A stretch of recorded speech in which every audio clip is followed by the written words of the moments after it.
오늘은 사순절 40일간의 기도의 여정 12일째입니다. 오늘 말씀은 요한 1서입니다. 요한 1서는 사도 요한이 기록한 말씀이죠. 여러분, 사도 요한은 어떠한 예수님의 제자였을까요? 특별히 예수님의 사랑을 많이 받은 제자였습니다. 늘 예수님 곁에 있었던 제자였고요.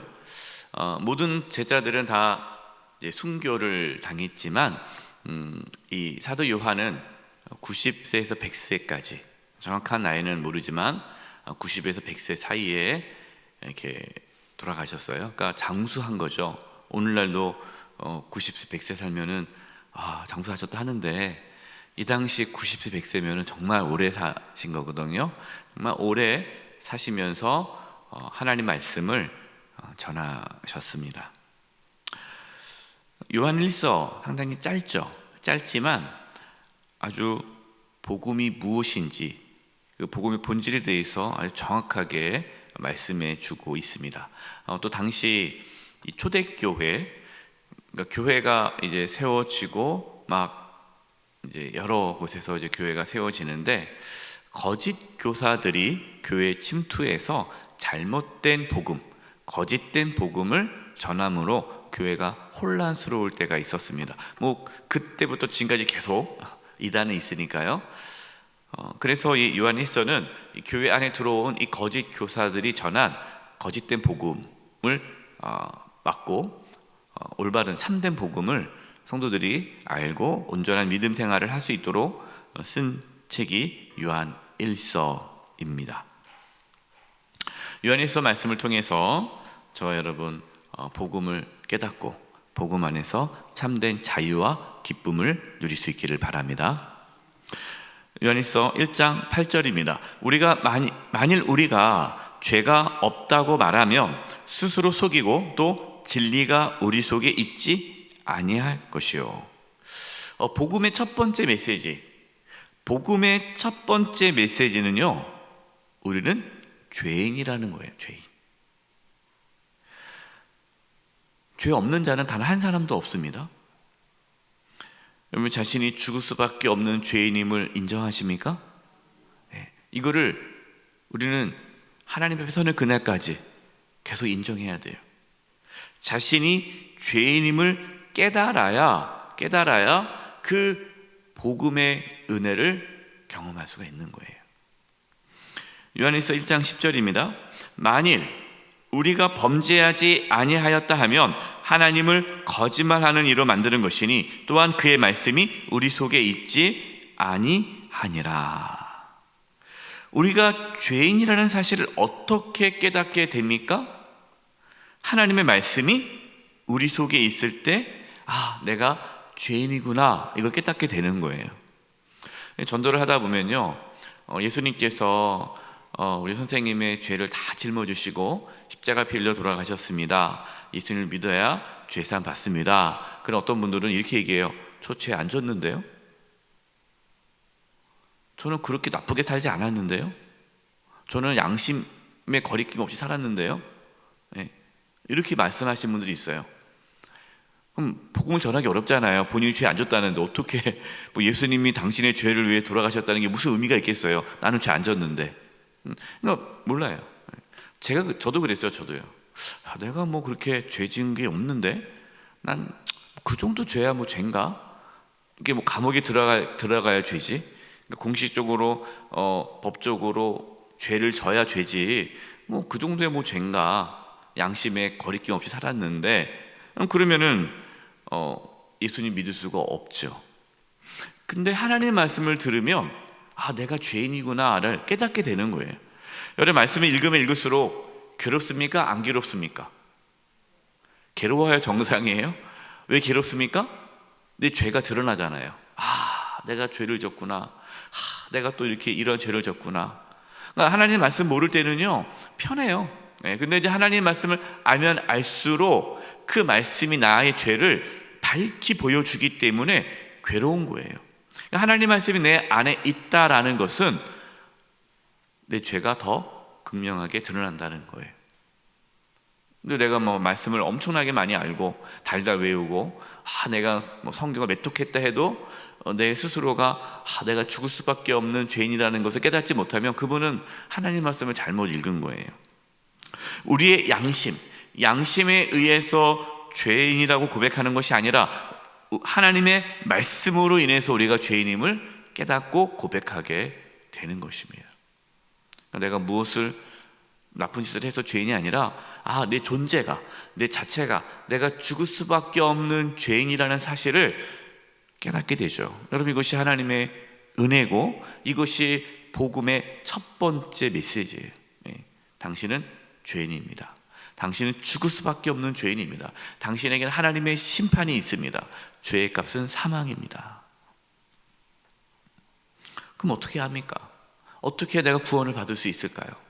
어떻게 내가 죄 사함을 받을 수 있습니까? 요한 1서 1장 9절입니다. 만일 우리가 우리 죄를 자백하면 그는 미쁘시고 의로우사 우리 죄를 사하시며 우리를 모든 불의에서 깨끗하게 하실 것이요. 아멘. 여러분, 이것이 복음이에요. 복음. 우리가 죄인이라는 것으로 끝나면 안 되죠. 그런 분들 있어요. 목사님, 제가 너무나 큰 죄인입니다. 자책을 해요. 너무너무 좋죠. 근데 그것으로 끝나요. 그냥 그것으로 계속 괴로워하는 거예요. 저는 안 됩니다. 하나님, 저 용서하지 않을 거예요. 목사님, 저는 용서 못 받습니다. 이렇게 자기가 죄인이라는 건 깨달았는데 거기서 머물면 안 되는 거죠. 우리가 죄인이라는 사실을 깨닫게 해주신 이유가 무엇입니까? 예수님께 나아갈 수 있도록 하기 위해서. 예수님께 나아가도록 하기 위해 죄인이라는 사실을 깨닫게 해주시는 거예요. 여러분, 복음이 무엇입니까? 우리는 죽을 수밖에 없는 죄인이지만 우리의 죄를 예수님께서 깨끗하게 하셨다. 이것이 복음이죠. 어떻게 우리가 죄사함을 받을 수 있을까요? 우리 죄를 자백하는 거예요. 자백이 뭡니까? 회개죠. 내가 죄인입니다. 주여 예수 그리스도의 보혈로 나를 깨끗게 하여 주시옵소서. 내가 죄인임을 인정하고 나의 죄를 예수님께서 십자가에서 짊어지시고 피 흘려 죽으심으로 내가 죄사함 받았다는 것을 믿음으로 주님 앞에 회개할 때에 우리는 죄사함을 받는 것입니다.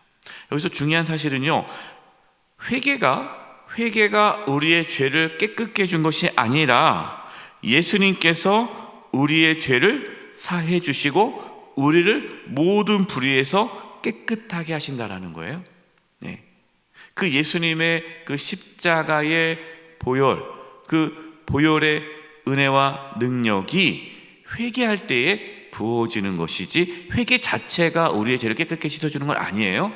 십자가의 보혈, 예수 그리스도의 보혈, 피가 우리를 깨끗게 하는 것이고 회개할 때에 그 피가 우리 가운데 부어지는 거죠. 그래서 우리가 죄사함을 받아 하나님 앞에 의롭게 된 것, 예수님 때문입니다. 우리는 죄인이에요.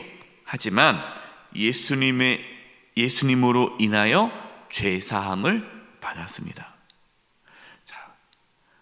여기서 우리가 이제 놓치지 말아야 할 것이 있어요. 그것이 뭐냐면 이 거짓 교사들 중에서는 우리가 죄사함을 받았으니까 우리는 죄인이 아니다. 그렇기 때문에 이제는 우리는 죄를 지어도 상관이 없다. 이렇게 가르치는 거예요. 오늘날 구원파죠, 구원파. 여러분, 옛날에 초대교회 때도 구원파가 있었어요. 그 구원파가 지금 2000년이 지났는데도 지금도 있는 겁니다. 이 구원파 메시지는 뭐예요?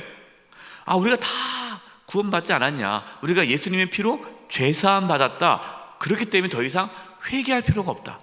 우리 이미 과거와 현재와 미래의 죄 다 용서받았기 때문에 우리는 더 이상의 회개할 필요가 없고, 내가 사람을 죽이든 어떤 악을 행하든 이미 우리는 다 용서받았기 때문에 우리는 이제 자유롭게 살면 된다라고 가르치는 거예요.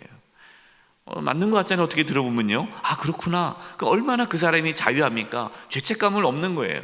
회개하지 못하게 만드는 거예요. 예. 그냥 마음대로 살아도 된다. 그것은 잘못된 복음이에요. 요한일서 2장 1절입니다.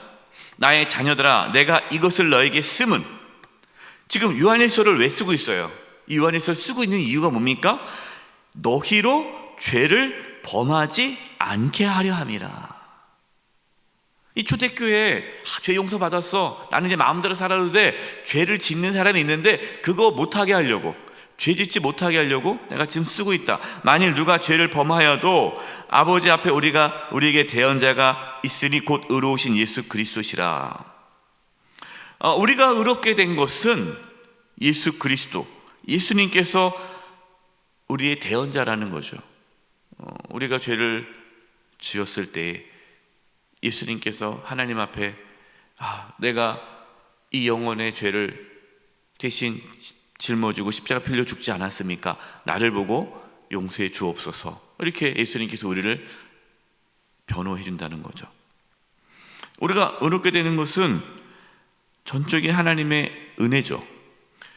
예수님께서 우리의 모든 죄를 대신 짊어지시고 십자가 피 흘려 죽으셨기 때문에 우리는 죄사함을 받아 의롭게 된 거예요. 여러분, 의롭게 됐다라는 이 의미는 하나님과의 관계가 회복되었다라는 뜻입니다. 하나님 관계가 회복됐어요? 자, 그러면 예수님을 믿음으로 하나님과의 관계가 회복돼서 하나님의 자녀가 된 사람은 어떻게 살아가야 할까요? 제사함을 받았다고 마음대로 살지 않고 오히려 주님의 말씀, 하나님의 말씀에 순종하며 살아간다라는 겁니다. 이것이 요한일서 2장 3절과 4절입니다.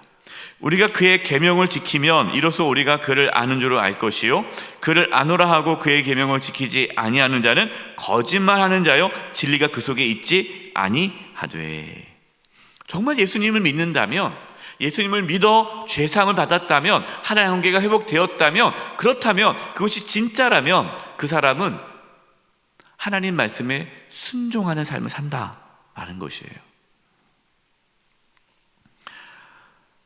우리가 예수님을 알면 예수님의 계명을 지킨다라는 거죠. 여기서 안다라는 것은 인격적인 관계입니다.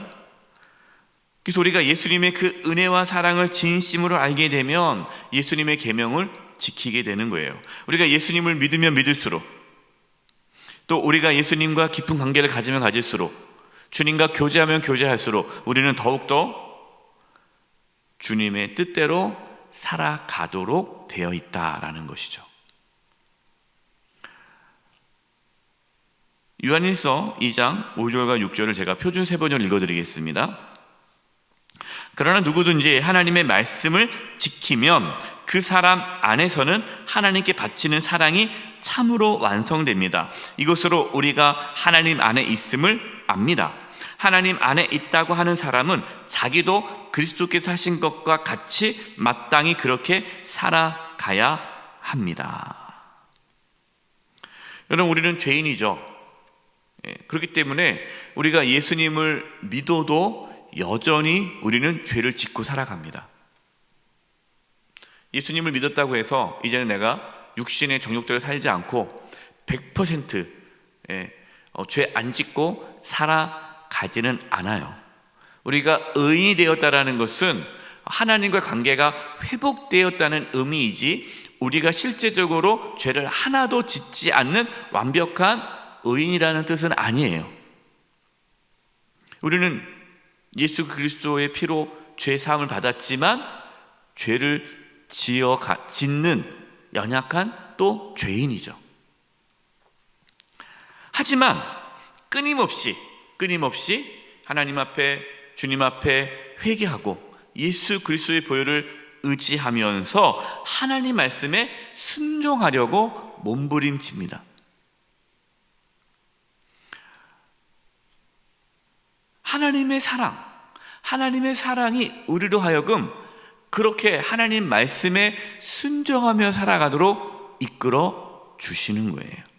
그래서 우리는 이런 영적 긴장감이 있는 겁니다. 영적 긴장감. 우리는 죄인이지만, 여기서 말하는 죄인이라는 것은 신분적으로 죄인이 아니라, 우리는 신분적으로 의인이에요. 여기서 제가 말하는 죄인이라는 것은 죄를 지을 수밖에 없는 연약한 자들이지만, 그러나 하나님의 은혜와 사랑으로 성령의 충만함을 받아 이 땅에서 하나님 말씀에 순종하며 살아가는 거룩한 하나님의 자녀로 살아가는 자이다라는 거예요. 죄를 짓지만 또 죄를 짓지 않으려고, 하나님 말씀에 순종하려고 날마다 자기를 쳐서 복종하는 자다. 이 두 가지의 영적 긴장감이 우리 안에 있는 거예요. 이제 내일 같이 나눌 말씀은 우리가 어떻게 하면 그러면 하나님 말씀에 순종하며 살아갈 수 있을까에 대한 부분을 더 자세하게 말씀 나누도록 하겠습니다. 오늘 말씀에서 복음이 무엇인지 우리가 나누게 되었습니다. 우리는 죽을 수밖에 없는 죄인입니다.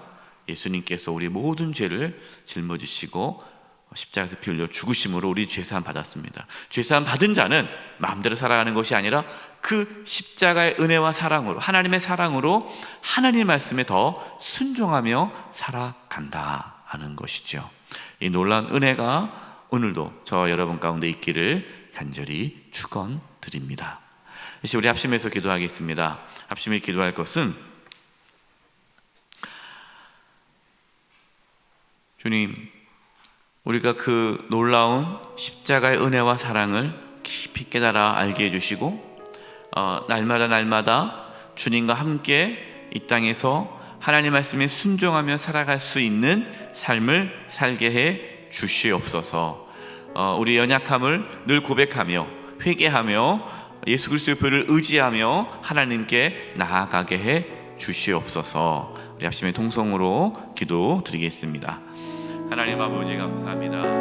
아버지, 하나님 연약합니다. 아버지, 죽을 수밖에 없는 죄인입니다. 아버지, 연약합니다. 이 시간 예수 그리스도의 보혈로 깨끗이 씻어주시고 정결케 해주시옵소서. 예수 그리스도의 보혈을 의지하며 하나님께 나아가고자 합니다. 하나님, 이 시간 하나님의 사랑이 우리 가운데 부어져서 하나님 말씀에 순종하며 살아갈 수 있도록 은혜 내려 주시옵소서. 하나님 아버지, 이 시간 저희들이 예수 그리스도의 십자가의 은혜를 깊이 경험하기를 원합니다. 그 주님의 사랑을 더 알기를 원합니다. 주님을 더 알기를 원합니다. 주님과 동행하기를 원합니다. 주님과 함께하는 삶을 살기를 원합니다. 오늘도 주님과 함께함으로 하나님 말씀에 순종하며 살아갈 수 있는 그 은혜가 부어지게 하여 주시옵소서. 이 40년 40일간의 기도의 여정 가운데 주님을 더 깊이 만나기를 원하고, 주님의 사랑이 더욱더 부어져서 하나님 아버지, 하나님 말씀에 순종하며 살아갈 수 있는 은혜가 우리의 삶에 회복되게 도와 주시옵소서. 하나님 감사합니다. 죽을 수밖에 없는 저희들 예수 그리스도의 보혈로 깨끗하게 씻어주시고 하나님의 자녀 삼아주심을 감사합니다.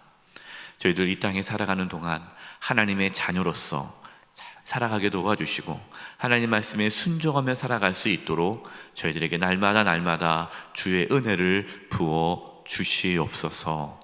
예수님의 이름으로 기도드립니다. 아멘.